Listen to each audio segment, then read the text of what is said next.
Shalom Aleichem, Rabbi Chazan. Thank you for joining us. Perhaps you could share when the first time you got to know Reb Yoel and what your impressions were of him. So it's not like I got to know Reb Yoel. I was a Bach in 770 and he was a Mashpia in 770. I didn't have a personal relationship, so to speak, so strong. I only knew that he knew I was in the middle of the year because I ate by his table Shabbos and he had asked to sing a certain niggin and I started it. So the next week he asked us, let's do angefangen this niggin, so could he start it this week again? So I knew he realized who I was, but until then I didn't know even if he knew who I was. But I was always around in the Shurim and Fabrengens in his house eating Friday night. But he was a figurehead in the Babbage, so you grew up with him. I'm talking about before Gimel Tammuz, the last few years. So when I went to the Rebbe, so my father showed me who he was in 770, pointed him out to me, or there was a bacher in Manchester Yeshiva that was a artist, and he drew pictures. So most of his pictures obviously with the Rebbe and all different, but he had a few pictures of Tzidim Jews. He drew a Lendבות and he drew Reb Yoel. It was like it was just a feature of the Babbage, I guess, of all of our youth. So in Yeshiva, when you got to know, so all the Mashpiyim quoted him and even and tried to give it to us. And when we're going to go to New York, we should go to Shurim and make sure to get to know him. And I remember once in Teresemes, Rabbi Baruch Pevsner told us, he was like maflik b'shvachim. In some context, I don't remember the context. I just remember one line he said. He said, the Rebbe was mechanechim for 10 years, how to listen to the Fabrengens, how to write the Mamorim.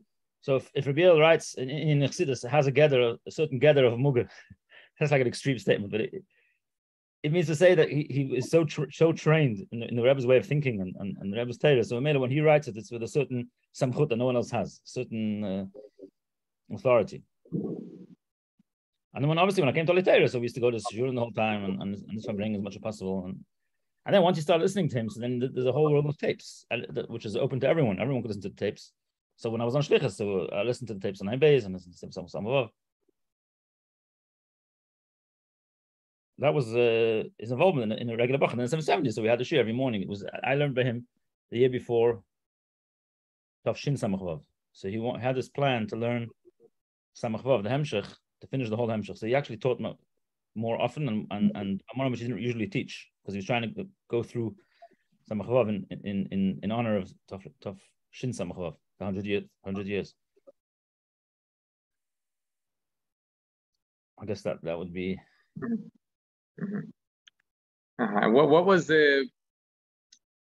What did you see by Reb Yoel when you sat by him, you learned by him? What was his main? What did he speak about? What was his impact? I mean, there's two parts to him, I guess you would say. There's the Shurim, the Chassidus part, which he opened our eyes. First of all, the Pashto Nakuda, that you're supposed to understand what you're learning. When you read something, it's not just. I've learned with Chassidus with people afterwards, after learning by Reb Yoel, and I've seen how they learn Likutei Torah or some Mamorim of the Rebbe Shmuel no, and any Mamorim, even of the Rebbe. There's certain Kabbalah Se'el they have to the Nyonim, and they just chazer and they say, and that's how people learn Chassidus. For their Deiris, many others understood better.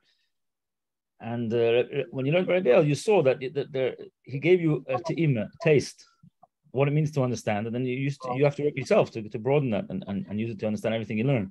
But he definitely gave you glasses of that now you see through those glasses. Everything you see through those glasses. So if you explain to someone what is Ruchnius, so once you know what Ruchnius is, once you understand, when you say the word Ruchnius, it's not just a word, it means something.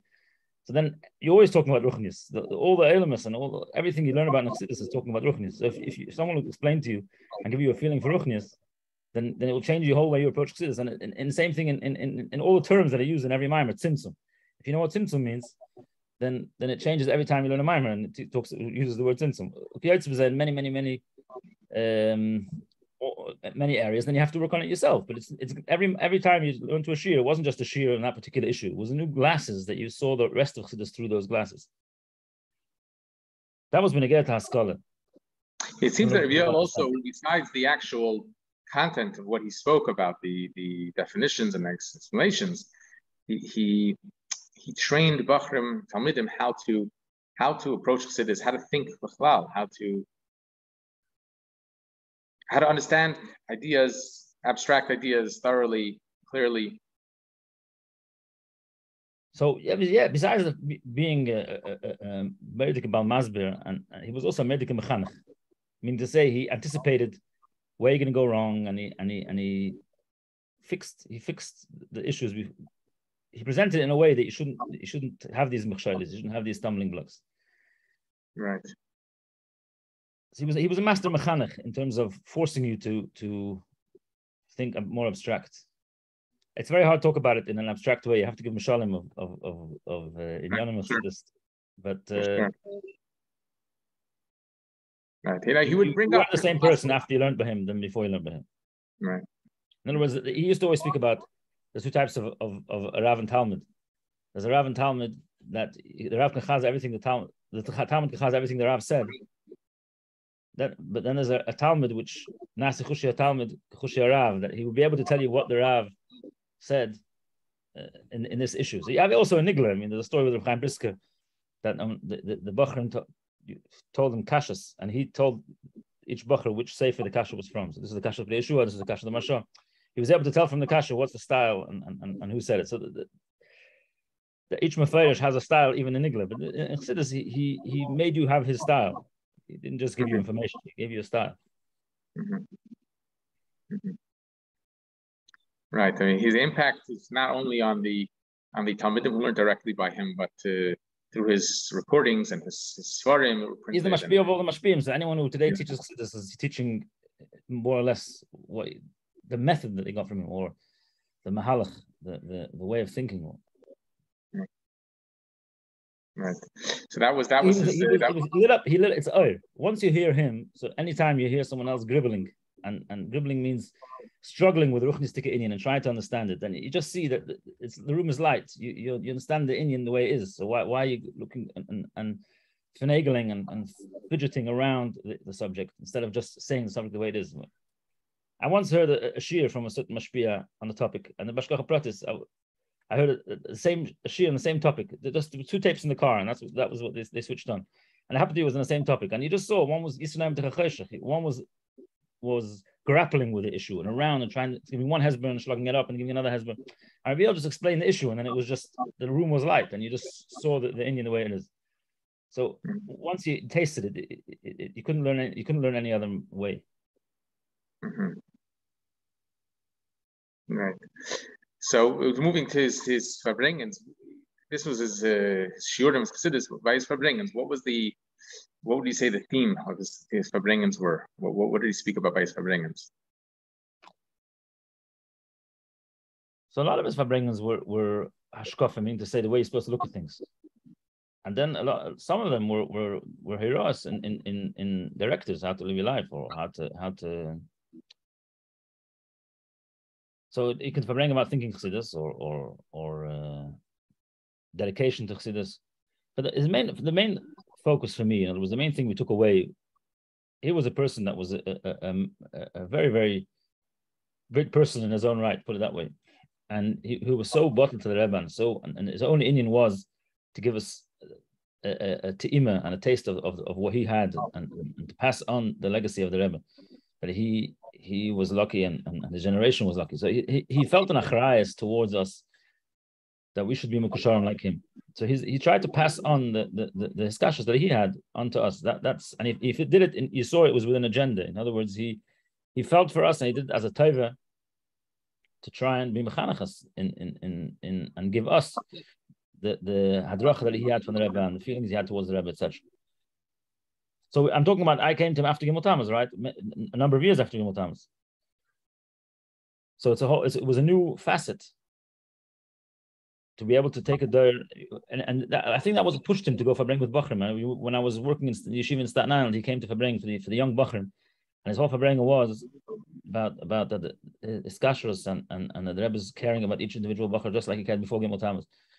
That was a teichen, and you saw that he came with an agenda. People have complaints that he very often repeated himself by Fabrengens.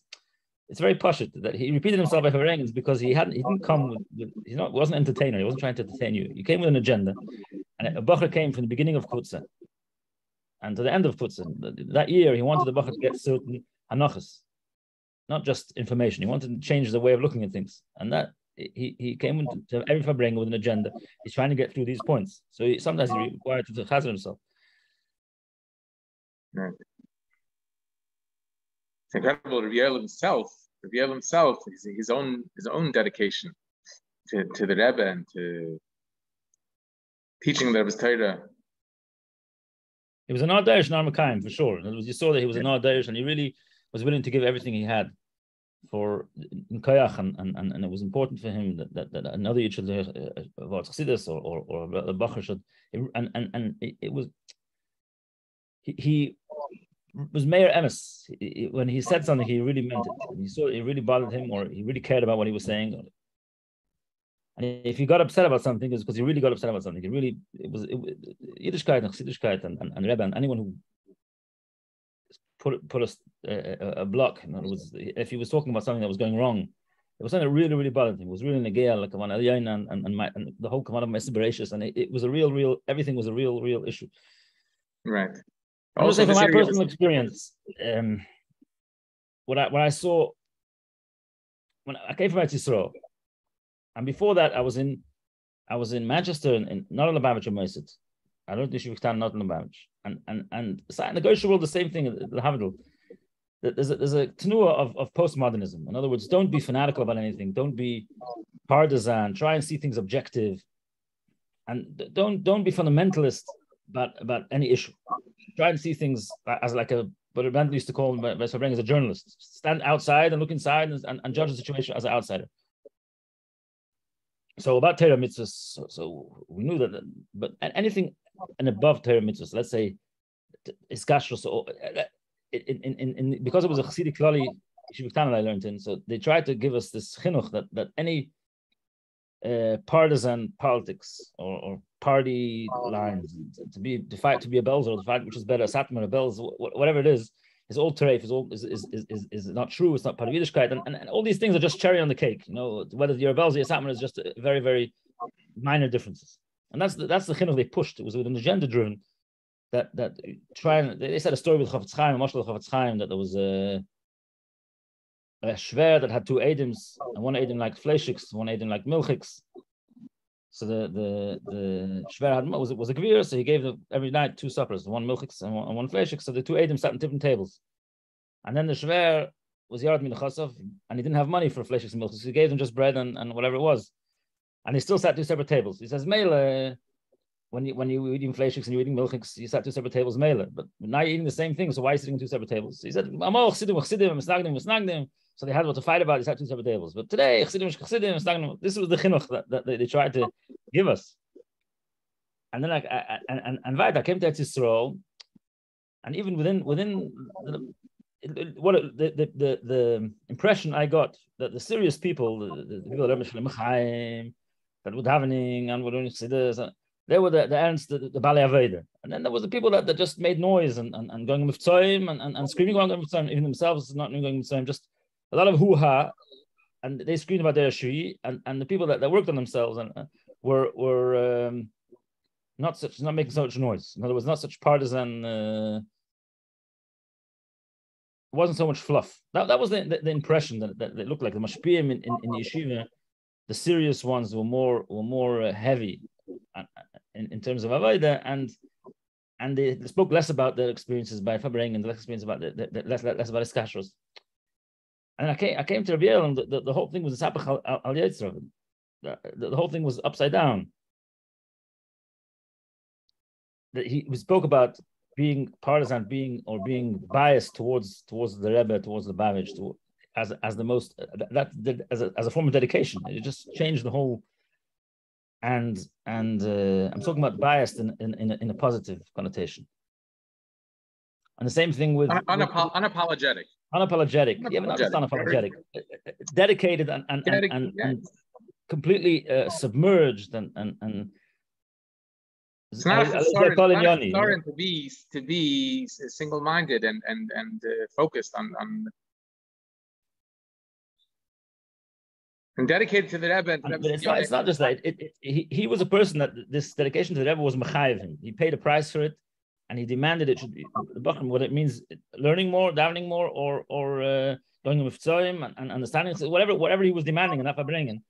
But it was eskashos was a term that meant dedication and eschayvus and more work and working harder. It wasn't hot air. Right. But Chlal, he disdained. He didn't like that the hot air and the slogans and the empty, the false like imitation, minhagim, and things like that. He looked at it as a shortcuts to eskashos when a person doesn't want to work. I never heard the line from him, but I'm just saying that was the impression that you got. That if it doesn't cost you, then it doesn't have value. Yeah. It's very subjective what I went through as a bacher. This was this metamorphosis that I had when I came to him, and I started respecting more. You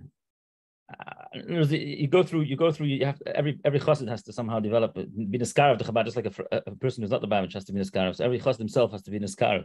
So part of the niskarvus is this that chassidus you have to pay a price for it. That's very much what he represented in my eyes. Right. Going back to he mentioned the mashal of Chaim, to other people as well. But you could say that Reb Yoel, he brought back, he highlighted the fleishiks. It wasn't just that he was preaching to be partisan. It was he actually had a product to offer. He showed you how this is something that is worth. There's something to live for, something to understand. There's an actual derech here, and there's a way of thinking, and a whole. Sure, he didn't just talk demanding. He gave you mashalim, and he was giving you the product. He wasn't selling it. He was giving you the product, and you bought it because you liked the product.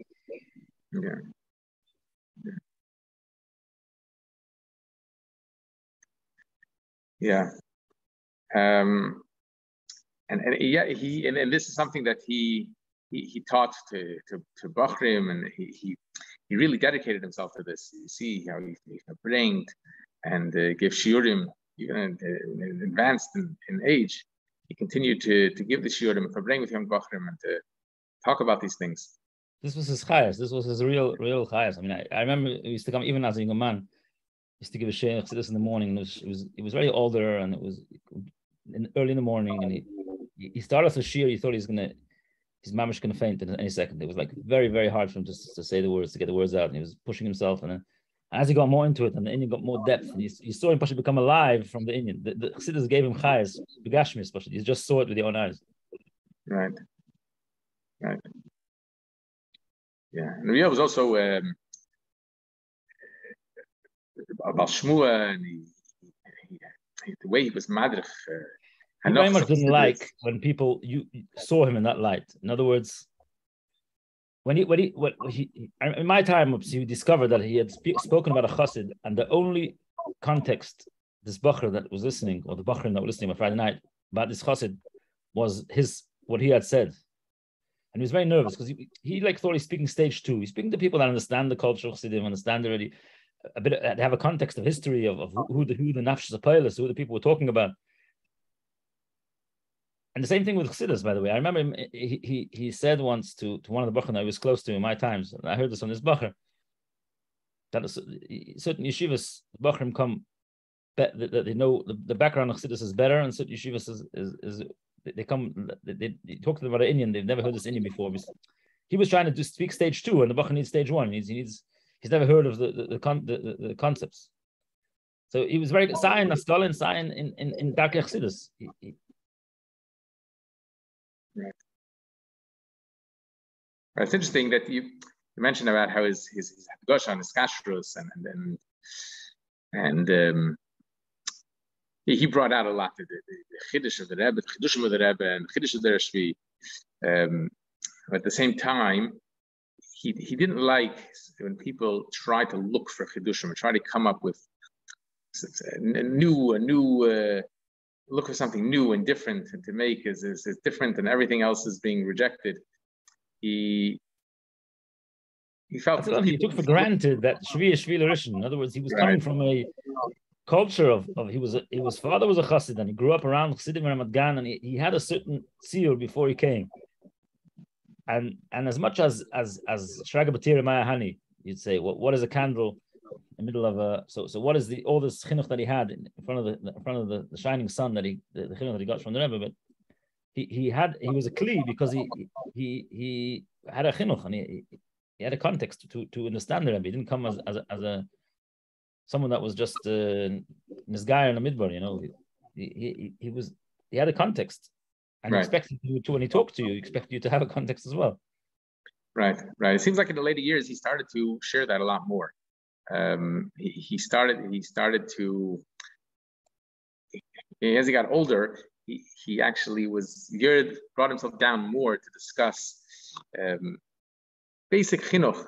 Maybe he felt that people didn't have it. I don't know. Maybe he felt that he was talking to people and they didn't. Yeah. I don't know him from before, so I do know that he started. He had we used to call it. He had tapes. What does it mean? Like he had a thing that you speak about in Fabrengen. So this was tape about this issue. This tape about this issue. So he had a certain tract about. He felt that there was a lack of Kabbalah Soil or about simple things about Machshava Dibra Maisa. That was the later years he started talking more Konservative the Perek Beis or whatever it was. Yeah. I mean, he once spoke about Tefillah B'Tzibur. Right. He said that. You know, thing he saw certain Schwachkeiten that he didn't account for. Right.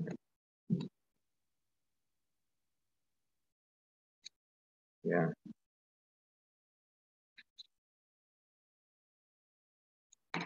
Yeah, I remember speaking about even the Midas Toivus and not hurting someone or someone else. These things they were pasha to him. They were pasha to him, and he felt it even almost silly to speak about them. Like with Chassidim, it's obvious that this is. But he realized that it's not so obvious, and he started to speak about it more. Yeah. So one of the was that when you were around him, he was such a large figure, larger than life figure. He loomed so large. In a certain way, he fakishifed you, and I mean it in a good way. In a good way that you were enthralled by him, and you didn't see it. Maybe that's a chisaron, but his word carried a lot of weight because of that. Right. I don't know how much he was aware, but he definitely didn't care to use his clout with people because of his position, and if he felt for Indian, so he would use it even it wasn't l'chvichvayde, let's say, or he didn't understand the words l'chvichvayde. So if he could prepare Indian through using clout, so then he would do it. I can think of two mashalim that in my times. He called up Gvirim for Dikra Shabbos to give money to publishing the Rebbe's Torah in a way which is orach for Chedesh Yidden. So he didn't get any gain from it. He just did it the manner Indian, and he used his position and his pull with these people to raise money for this project. That was one thing. And then a young man told me that he used to give a shiur in Bar Park Thursday night. And one of the people that attended the shiur had an organization where he bought himself a van and used to go around to the chasana halls and pick up the extra food and distribute it to families that, whatever, the mother's in hospital or just had a baby or whatever it was, that needed supper. So there's extra food from the chasanas, and he distributed. He called the organization She'eres HaPlates. So one time there was a family in Crown Heights that didn't want to use his service because he didn't like the hechsher of the food he was giving. I don't know, it was maybe satmar hechsher, whatever it was. So the family really this family really needed the help, but they were not using it mitam frumkeit. So this young man went over to Reb Yoel after the shiur. He used to take a taxi home and said, "Can I take you home? And we'll stop by this family, and you'll convince them that in your situation, you're being from Yena's cheshbon." So Reb Yoel said, "For sure." And he drove him home, and he stopped outside this guy's house and knocked and says, "Reb Yoel wants to speak to you in the car." And Reb Yoel told him that for the mishpacha you could give him this good hechsher. Don't worry about it. And in other words, Reb Yoel used his clout by this person to do chesed, and then he told this person, "If you ever need my services again, don't hesitate." So he's talking about, he was by a Shir Bar giving talking about Achas Hashem, the highest in Yonim, Atzilas, Arich, Atik, whatever. And then he came down to do a Teva Tayyid, and he didn't hesitate, and it was a Teva that was required his clout. It was because of his position. And he didn't think twice. Yeah. He mamish didn't hold of himself. And it wasn't in a way of, Yoel speaks about the bittul is not that he's tutem bittul. He was like there was no, it's the Indian, and that's it. And it's no, it's like the het the Indian that is me, there's you. It's all. It was the bittul of a maskil. But you have to explain what you're saying. I mean to say is that it wasn't like a ton of bittul to work on himself, to break. It was the truth of Elokus and the truth of what the Ratzon Hashem was so clear, so real, that his own personal, his own Metzias was so irrelevant, so insignificant. The emes shined. It's a technique. Even you didn't even feel so much the bittul. It was like there was. This is the emes. This is what is. Yeah. And this was his Fabrengen. Every Fabrengen was a new race Shamshas Kaini and putting the Kavan El Yain, and that was the whole sprach that he. It's really the Rebbe sprach. I'm saying he was a loyal chassid, what shall I say? Yeah. Yeah. He made the Rebbe's Torah, the Rebbe's Hadera Shvi. He made that accessible. He made that. It's all the Rebbe, but he brought it down in a way, and he clarified it. He elucidated it through his speaking, his writing, Machshavas Chassidus, and all his Fabrengens, just to clarify, to make it the Torah Shlema, to make him Sudadike Hashkafa, as we would call it in the Welt. Right. Yeah. And he.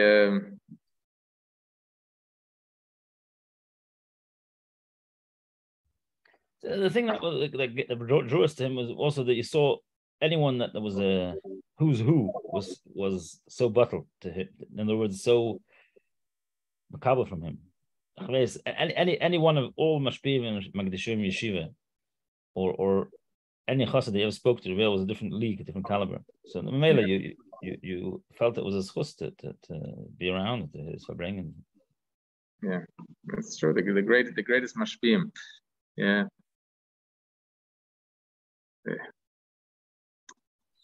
Melech himself, Friedman, is going to ask him what I mean, so yourself, you could read a mimer and you understood how you understood it. Then he read you the words, and something completely different contained within those words. So he read the same text as you, and he understood it like I don't know the word seichel nivul. It's like too radical, but it was a completely different type of way of understanding it.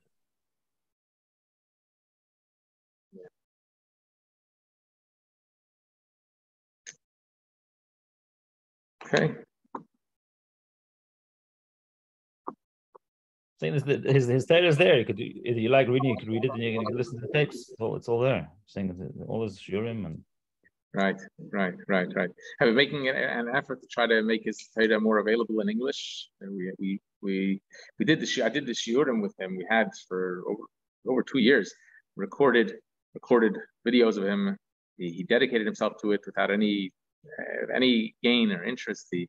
He simply felt that there was a need to make the Rebbe's Torah which is relevant to Chassidus hadracha for living life.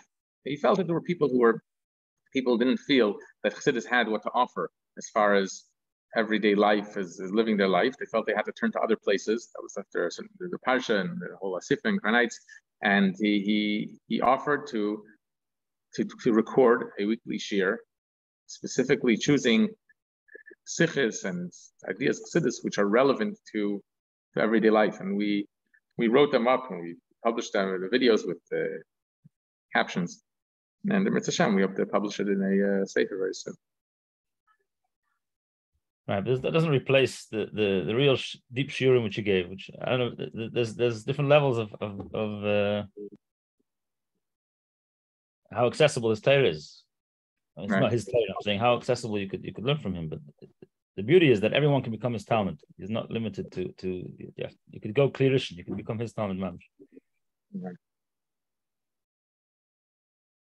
When I first started listening to tapes, I didn't understand that. When I first started listening to him, the Schit Chadibur is not clear, and took me a while to understand it. But once you understand it, you understand it. And so people have this reluctance, or they're afraid to listen to a tape. Just take a tape and you get used to it. You'll listen to 2-3 tapes, you'll get used to it. Yeah.